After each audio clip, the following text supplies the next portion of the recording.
خان صاحب یہ پہلا ایشو ختم ہو گیا آپ کا. جاوید بھائی آپ تھوڑا سا مجھے فکریں مکمل کرنے دیں. یہاں میرے خیال جاوید ہاشمی صاحب ہمارے ساتھ تھے. لندن جانے سے پہلے پیپلز پارٹی کے سارے لیڈرشپ، مسلم لیگ کی ساری لیڈرشپ، میں کہوں گا اے آر ڈی کی ساری لیڈرشپ، پونم کی ساری لیڈرشپ، اور یہ ہماری جو تیسری ایم ایم اے کی لیڈرشپ، ہم نثار خان کے گھر، نثار چودھری کے گھر بیٹھے 2 دفعہ. یہیں سے ہم 5 نکات پہ متفق ہو کے گئے تھے. پہلا یہ تھا کہ پاکستان کی سیاست سے فوج پاکستان کا رول ختم کرنا ہے. دوسرا یہ تھا کہ ہم سب نے کوشش کرنی ہے کہ 12 اکتوبر سن 1999 کی پوزیشن میں آئین کو بحال کرنا ہے. تیسرا یہ تھا کہ ہم نے مستقل اقتدار افواج پاکستان سے عوام کی طرف لانا ہے ایک غیر جانبدار الیکشن کے ذریعے. We are committed to each other.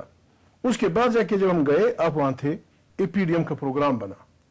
اب کہ اس میں ایک نیا ایڈیشن آیا جب ہم وہاں سے چل پڑے. 2 نومبر کو جو کچھ ہوا ہے، جاوید بھائی مجھے صرف 1 منٹ دیجیے.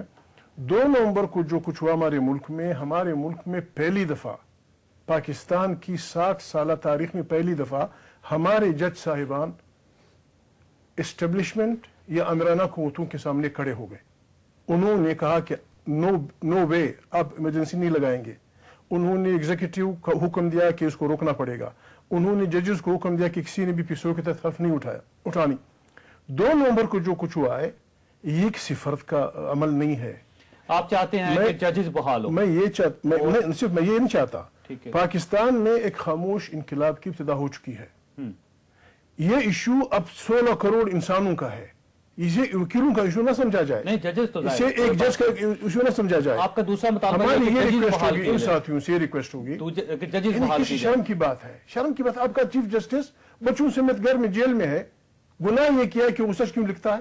دوسرا ایشو جو آپ کا دوسرا مطالبہ ہے ججز بحال کا. شاہ جی، آپ ججز بحال کرنے کے لیے تیار؟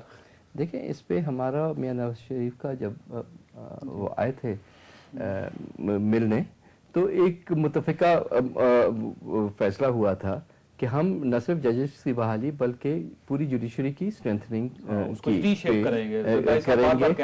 ہاں، اور ان کی جو اپوائنٹمنٹ کا جو طریقہ کار ہے، مطلب یہ صرف یہ نہیں ہے کہ ہم فردوں میں پھنس جاتے ہیں کہ جنرل مشرف رہے گا نہیں رہے گا یا لیکن انسٹیٹیوشن کو بھی تو ہم نے ٹھیک کرنا ہے. ہم نے لانگ ٹرم کچھ پیچھے اپنے نسلوں کے لیے بھی چھوڑ کے جانا ہے. افتخار محمد چودھری کے ججز کو بحال کر کے بعد میں ادارے کو مضبوط کرنا ہے، یا ادارے کو پہلے مضبوط کرنا ہے، ججز کو بعد میں بحال کرنا ہے؟ ان کو میرے بھائی پارلیمنٹ میں جائیں گے، جو جہاں جس ڈائریکشن میں بھی ہم جمہوریت اور اداروں کی مضبوطی کے لیے کر سکیں گے وہ سب کریں گے. ٹھیک ہے جی. ہاشمی صاحب، آپ مثلا کیا کرنا چاہتے ہیں؟ آپ ججز کو پہلے بحال کرنا چاہتے ہیں؟ جی، ہم تو میں نے جیسے ابھی عرض کیا ہے، میں اس کو ریپیٹ بھی کر دوں گا کہ ہم نے ووٹ ہی اسی بات پہ لیا ہے. ٹھیک ہے کہ ہم نے جاتے ہی جوڈیشری کے ریسٹوریشن کی جدوجہد کرنی ہے.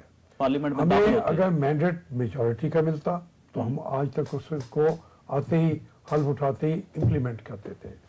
ہمیں چونکہ ہم اکثریت پہ نہیں ہیں، اس کے لیے ہم پیپلز پارٹی سے درخواست کر رہے ہیں. ٹھیک ہے کہ ہم اگر مل کے، کیونکہ آپ کی نیگوشیشن ہوئی ہے، اس پہ بہت نیگوشیشن ہوئی ہے، ان کا ایک موقف یہی ہے کہ ایک اوور ہالنگ ہونی چاہیے، جوڈیشری کی انڈیپینڈنس کی بات ہونی چاہیے. لیکن پھر ہمارے ساتھ یہ بات کافی حد تک جا کے آگے ہم نے ایگری کیا ہے کہ جو ججز کی ریسٹوریشن ہے پارلیمنٹ کے ذریعے وہ ہم ہر حالت میں کرائیں گے. تو اس لیے ہم اپنے حکومت سازی میں بھی اسی لیے نہیں آ رہے، کیونکہ ہمارا بنیادی جو ایک ذمہ داری ہے، جو ہمارے تمام لوگوں نے 6 فروری کو پھر حلف اٹھایا ہے کہ ہم جائیں گے کو بحال کریں گے. لاہور میں ہوا تھا اور اسی پہ ہم نے کہا. اچھا، ججز کے لیے ایک نیا لکھ رہا ہے ایشو کہ جو ایوان صدر ہے وہ بھی اب ایک نیا راستہ نکالنے کی کوشش کر رہا ہے. کل سے نیگوشیشن ہو رہی ہیں اور سینئر لائرز اور سینئر جو قانون دان ہیں وہ جا رہے ہیں ایوان صدر میں، اور یہ مل کے کوئی ایسا فیصلہ کرنا چاہتے ہیں کہ ہو سکتا ہے ججز اور صدر صاحب بھی بحال کر دیں ان کو. دیکھیں، انہوں نے الگ کیا ہے، وہ بحال کر دیں. جوڈیشری کا اگر ریسٹوریشن ہو جاتی ہے تو اس میں کوئی حرج نہیں ہے، اچھی بات ہے. اچھا، یہ تو ایشو جو ہے نا، یہ دونوں تیار ہیں جی اس ججز کو بحال کرنے کے. تیسرا سر مطالبہ آپ کا کیا ہے؟ میں چاہ رہا ہوں الیکشن لڑیں آپ. جاوید چودھری بھائی، میں ریکویسٹ کرتا ہوں ان 2 پارٹیوں سے، بڑی پارٹیاں ہیں، چونکہ حاضر یہ ہیں. پاکستان میں پہلی دفعہ پاکستان کے عوام نے 100% ووٹ